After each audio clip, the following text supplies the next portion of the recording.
This is The Front Stretch on AM 590, brought to you by Joe's Karting, online at joeskarting.com.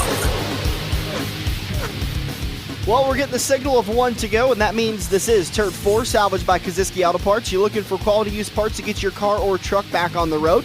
Give an experienced salesperson a call today at Kaziski Auto Parts.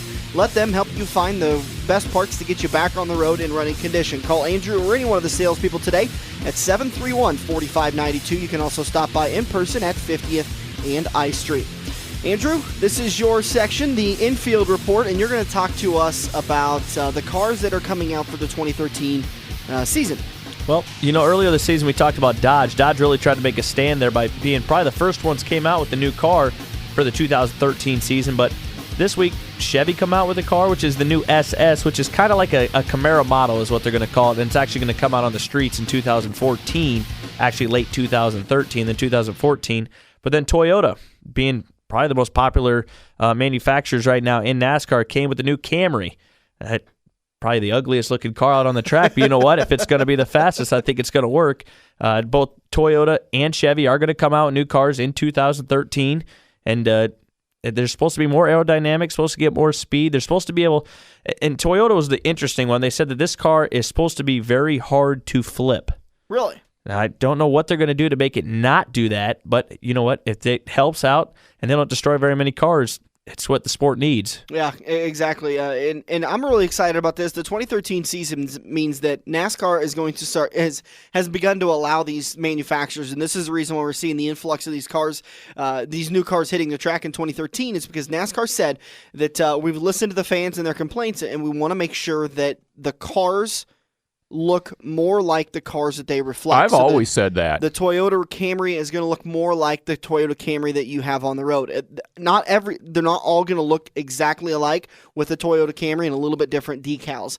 They're going to have a little bit different shape. We're going back to the old style where the Toyota Camrys look like the Toyota Camrys. The Chevy SSs are going to look like the Chevy SSs. They're going to hit the streets and in the dealerships in 2014. So this is really exciting to be able to see this kind of stuff happening. And apparently some of the cars, they look pretty awesome with their sleek designs and how unique they look. I actually like the look of the new Dodge cars myself. Andrew, I don't think you're a big fan of them. I actually like them. I guess it kind of looked like more of a muscle car to me than it really does. But I mean, some of the NASCAR fans are really going to like that car if they like their muscle cars. But I'm not really that into muscle cars as much as I am more the good look of the aerodynamic and everything like that, which I guess I think the Chevy SS is going to be the nicest looking one. It's going to be my favorite, but I've always been a Chevy guy anyway, so I think I just fall into their category. The one thing I do want to mention real quick is the fact that Toyota said this car is going to be really hard to flip. So that tells me right there, yes, all these manufacturers wanted to bring out their street models.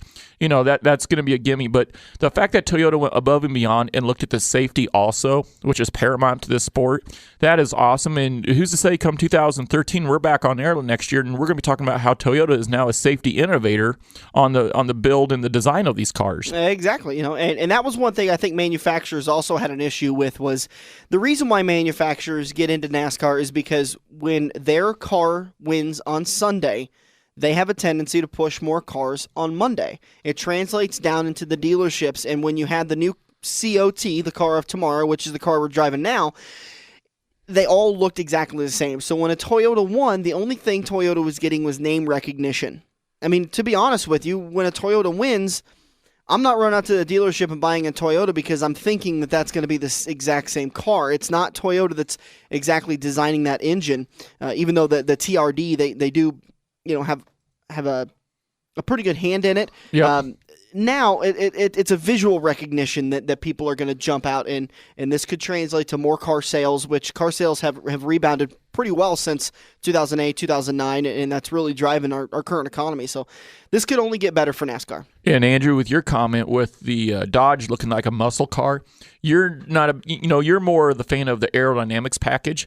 I think it's fitting that we have a muscle car in the lineup. These are NASCAR. These are 800, 900 horsepower machines going around here.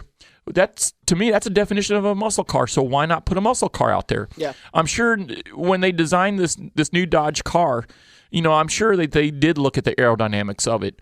So, I mean, I understand Andrew's point, but I actually like the idea of a muscle car being in there. It's going to be exciting to see that kind of stuff. So I'm excited for the 2013 season, and we're not even done with the 2012 season.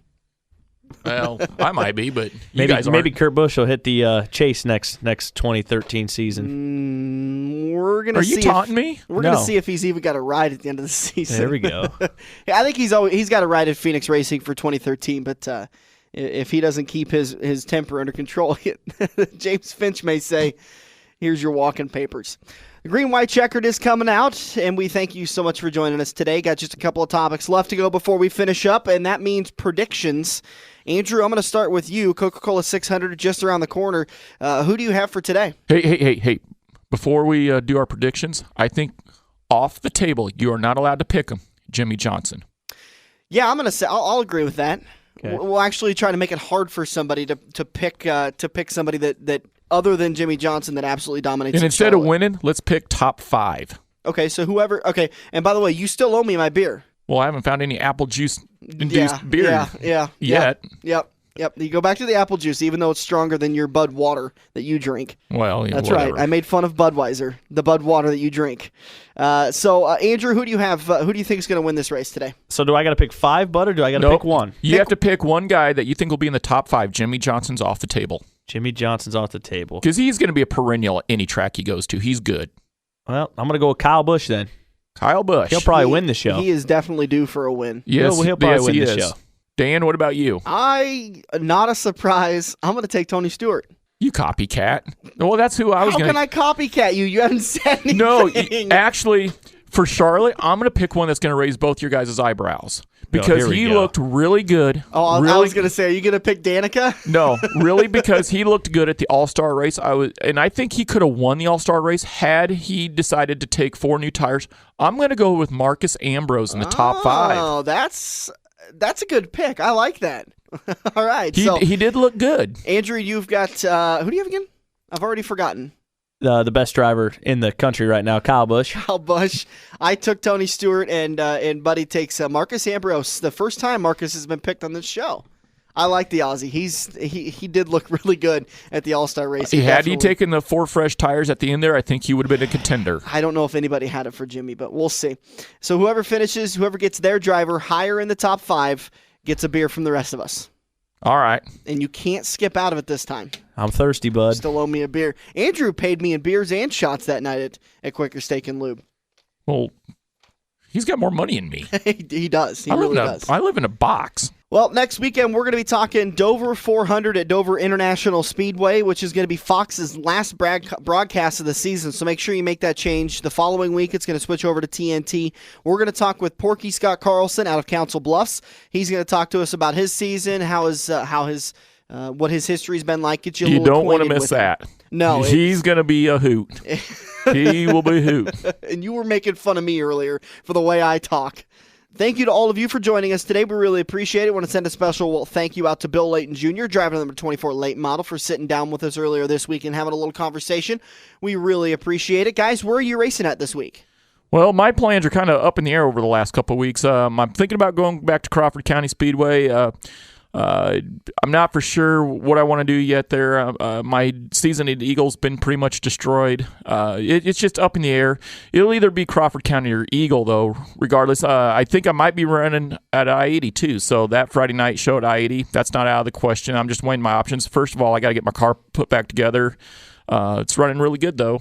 Isn't there races tonight at I-80? There's a huge race tonight out at I-80. It's the Alphabet Soup Race, which is the big dogs are coming in town again this week. This is the touring late model drivers. It's going to be a great show. Nobody has work tomorrow. Well, some of us do, I guess, but nobody probably has it at 8 in the morning. It's going to be a great race. Nobody's going to want to miss this. I don't even know if I'm going to race yet or not because I just love watching these guys so much. I'm going to tell you right now, man, woman, and child, you'll be standing in the aisle because, boy, when you stand up and you see all these cars and this horsepower and this talent coming off turn 4 at I-80, I mean, it will shake the wrinkles out of your drawers. Well, you better believe the front stretch boys will be there to see it all. Tonight, what time are gates? You know what? I believe the gates open at... I don't know what time the gates open. I think race is starting at 6 o'clock, though, tonight. Are you racing this, Andrew? You know what? I'm planning on it, but I don't know for sure yet. It's one of those, do I want to work hard tomorrow on Memorial Day, or do I want to do it? I'm going to race tonight. I'm probably going to race tonight. say, yes, Come you're on, going let's to get race. serious here. I've raced the past Yes. three nights, so let's just keep going. The best way to keep up to date with all of us at where we're at and what we're doing, become a fan of the Facebook page, and we'll always post on Friday nights, Saturday nights, maybe even Wednesday nights. And like tonight, we're going to post out where we're going to be at, so you can come out and say hi. Thank you so much for joining us. We really appreciate it. Become a fan of the Facebook page. You can also email us directly, the frontstretch590@gmail.com, and then the Facebook page, The Front Stretch, presented by Joe's Karting. Thank you so much for joining us. We can't say it enough. We always really appreciate it. This has been The Front Stretch, and we'll see you at the track.